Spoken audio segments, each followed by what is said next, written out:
Welcome to Ridhima kitchen. எல்லோரும் நல்லா இருக்கீங்களா? நாங்கள் எல்லோரும் நல்லா இருக்கோம். நம்ம வீட்டில் ஒரு கடலை குழம்பு வாக்கலாம். கேரளா ஸ்டைலு நிறையா விதமாக வைக்கலாம். கேரளா ஸ்டைல்லையே நிறைய விதமாக கடலை குழம்பு வைக்கலாம். அது ஆல்ரெடி நம்ம சேனலில் ஒரு குழம்பு போட்டிருக்கேன். அதே போல் இப்போ ஒரு குழம்பு பார்க்கலாம். கடலை நல்லா ஊற வச்சு தண்ணியெல்லாம் வடிகட்டி வச்சுட்டு வாஷ் பண்ணி பாருங்கள். 2 பச்சை மிளகா போட்டுக்கிறேன். அதே போல் ஒரு துண்டு இஞ்சி பொடியாக கட் பண்ணி வச்சுருக்கிறேன், அதுவும் போட்டுக்கிறேன். இதுக்கு இஞ்சி பூண்டு பேஸ்ட்டும் போட்டுக்கலாம், தப்பில்லை. நான் கட் பண்ணி வச்சுருக்கிறேன். இதில் பூண்டும் போட்டுக்க போகிறேன். அது பூண்டும் பொடியாக நறுக்கி வச்சுருக்கேன், அதுவும் போட்டுட்டேன். தக்காளி நான் இது ஆப்பிள் தக்காளி எடுத்துருக்கிறேன். புளிப்பு கொஞ்சம் கம்மியாக தான் இருக்கும். தக்காளி நீங்கள் எடுக்கும்போது நாட்டு தக்காளி சின்ன தக்காளி எடுத்துக்கோங்க, பெருசு வேண்டாம். ஏன்னா இந்த குழம்புக்கு புளிப்புத்தன்மை வந்துடும். ஒரு தக்காளியும் போட்டுட்டேன். அதே போல் பெரிய வெங்காயம் கட் பண்ணி வச்சுருக்கேன், அதுவும் போட்டு போகிறேன். அதில் ஒரு பாதி பெரிய வெங்காயம் போட்டுட்டேன்.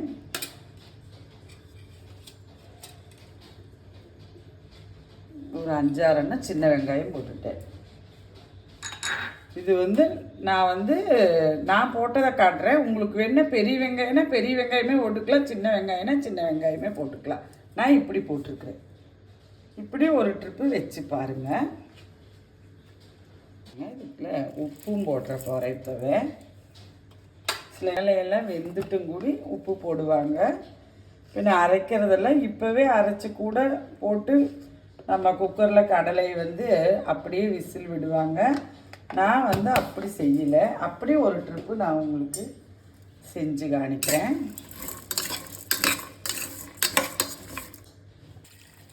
கடலை முழுகிற அளவுக்கு தண்ணி விட்டுட்டேன்.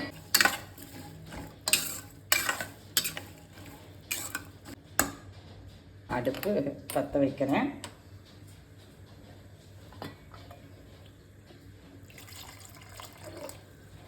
கடலையெல்லாம் நல்லா வேகணும். ஆல்ரெடி நம்ம ஊற வச்சுருக்கோம்.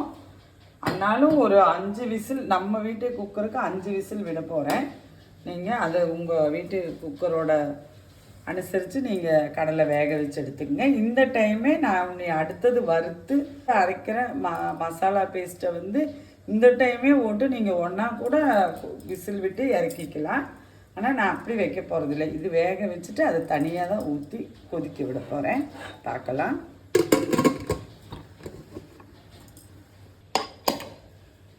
வைக்கிறத பார்க்கலாம். விசில் வந்துடட்டும், கடலை வெந்து விசில் வந்துடட்டும். நம்ம அதுக்குள்ளே அரைக்கிற மசாலா ஐட்டம் பார்க்கலாம்.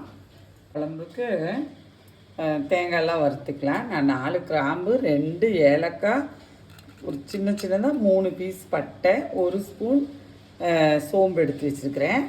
அதை நான் எண்ணெய் ஊற்ற போகிறதில்ல, வெறும் வடைச்சட்டிலேயே போட்டு ஒன்று ரோஸ்ட் பண்ணி போகிறேன். பாருங்கள், நல்லா பொரிஞ்சு வருது. இந்த டைமே நான் இதுலேயே நம்ம வீட்டுக்கு தேவையான அளவு ஒரு 1/4 மூடி தேங்காய் இதில் போட்டு போகிறேன். எண்ணெய் ஊற்றல,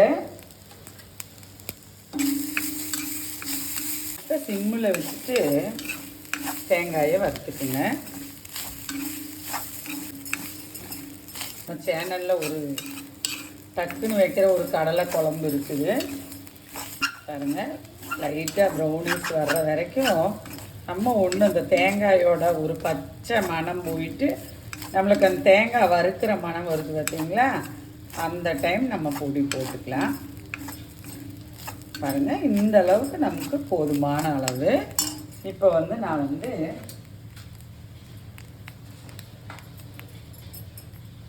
குழம்புக்கு தேவையான அளவு மல்லிப்பொடி,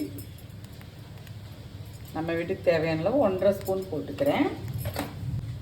இது மாதிரி காரத்துக்கு தேவையான அளவு 1 ஸ்பூன் மிளகா பொடியும் போட்டுக்கிறேன். நீங்கள் இதெல்லாம் உங்கள் வீட்டுக்கு தேவையான அளவு போட்டுக்குங்க. போட்டு நல்லா அதையும் நான் இந்த மல்லிப்பொடியில் நான் ஜீரகம், குறும்பளவு சேர்த்து பொடிச்சு வச்ச மல்லிப்பொடி நம்ம சேனல்லையே இருக்குது பாருங்கள். இந்த பொடி நம்ம சேனலில் போட்டிருக்கோம் பாருங்கள். அப்படி இல்லாதவங்க கொஞ்சம் ஜீரகப்பொடி கொஞ்சம் பெப்பர் பொடி போட்டுக்குங்க. வர மல்லிப்பொடி போடுறவங்க.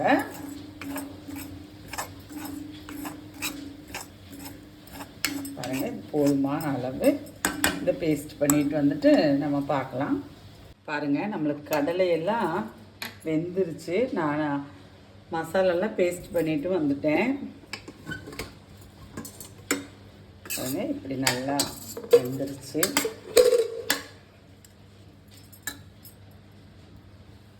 சரிங்களா, இப்படி நல்லா கடலை இப்படி அமுத்துனா நல்லா வேகணும். வெந்துருச்சு. நம்ம குழம்பு தாளிக்க பார்க்கலாம்.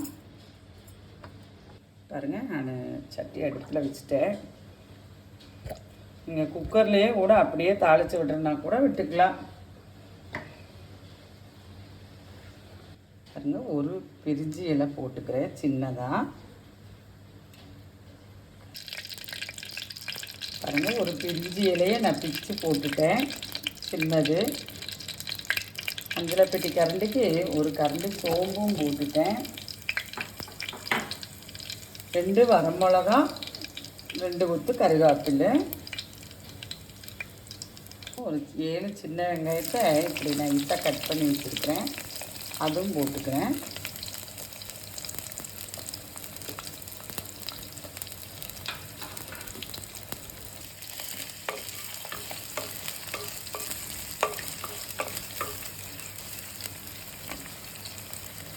ஒரு 2 கொத்து கருவேப்பிலை, 2 வரமிளகா.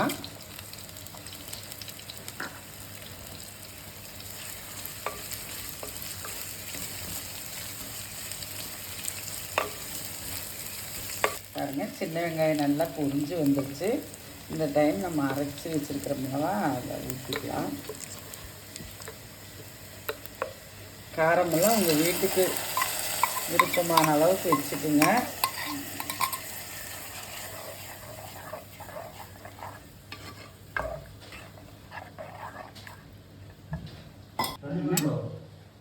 கொதி வருது. அந்த டைம் வந்து வேக வச்சிருக்கிற கடலையெல்லாம் வந்து இதில் போட்டுக்கலாம். இது வந்து இட்லி தோசைக்கு எல்லாம் ரொம்ப நல்லாயிருக்கும்.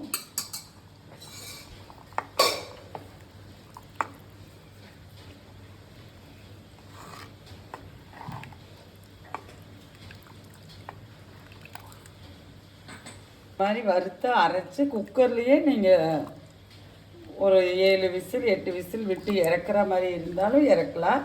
நான் அப்படி செய்யலை. நம்ம வீட்டில் இப்படி தான் செய்வோம். அப்படி செய்வோம். அது ஒரு நாள் காட்டுறேன். தண்ணியெல்லாம் உங்களுக்கு எவ்வளோ தேவைப்படுதோ அவ்வளோ வச்சுக்குங்க. உப்பு வந்து போட்டிருக்கிறேன். கடலை வேகும்போது உப்பு போட்டிருக்கிறேன். உப்பு போடலைன்னா இந்த டைம் உப்பு போட்டுக்குங்க. நான் கடலை வேகும்போதே நம்ம உப்பு போட்டால் தான் இந்த கடலையில் நல்லா பிடிச்சி வேகும். இந்த டைம் வந்து உப்பு காரமெல்லாம் செக் பண்ணிக்கலாம். நான் போட்டிருக்கிறதெல்லாம் கரெக்டாக இருக்கும். நான் ஒன்றும் செக் பண்ண போகிறதில்லை. இப்படி போடுறதுக்கு முன்னால் உள்ள வைக்கிறதா இருந்தாலும் குக்கரில் வந்து நீங்கள் உப்பு மூடி போடுறதுக்கு முன்னால் உப்பு காரமெல்லாம் செக் பண்ணிவிட்டு வைங்க. அப்படி காரம் பற்றலைன்னா கொஞ்சம் மிளகா பொடி போட்டுக்குங்க. இதுக்கு வந்து நம்ம சிக்கன் பொடி யூஸ் பண்ணல, கரம் மசாலும் யூஸ் பண்ணல. ஸ்பைசஸ் எல்லாம் வந்து அப்படியே தான் முழுசாக தான் நம்ம போட்டிருக்கோம். பாருங்கள், எண்ணெயெல்லாம் பிரிஞ்சு வருது. கடலை குழம்பு வந்து நம்மளுக்கு ரெடி ஆயிடுச்சு. வந்து ஒரு சிக்கன் குழம்பு ஒரு மட்டன் குழம்பு சாப்பிட்ட ஃபீல் இருக்கும் இந்த கடலை குழம்பு. இது மாதிரி செஞ்சு பாருங்கள். சப்பாத்தி கூட, இட்லி, தோசை, இடியாப்பம் இது கூட எல்லாம் இது ரொம்ப மேட்சாக இருக்கும். சாதத்து கூட இது ரொம்ப நல்லா இருக்கும். வாங்க, இன்றைக்கி நம்ம வீட்டில் சப்பாத்தி கூட இந்த கடலை குழம்பு சாப்பிட்லாம். நன்றி, வணக்கம்.